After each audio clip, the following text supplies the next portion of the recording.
Weekend లో బీచ్కెళ్ళి pics మీరు తీసి విడివిడిగా పోస్టులన్నీ పెట్టేశారు. పనిలేని నేను నా ఫ్రెండ్స్ దాన్ని చూసి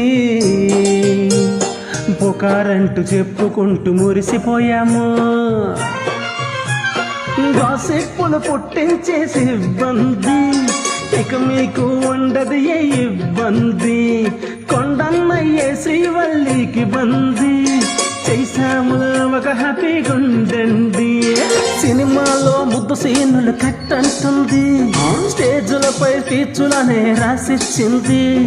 ఎట్టా మాట్లాడాలో నేర్పుతున్నది, అమ్మయ్యం పిల్లది టార్చర్ చేస్తున్నది. బాగైనది నాకే సమ్మగున్నది. అమ్మాయి ఏం ఫీల్ ఉన్నది మామయ్య.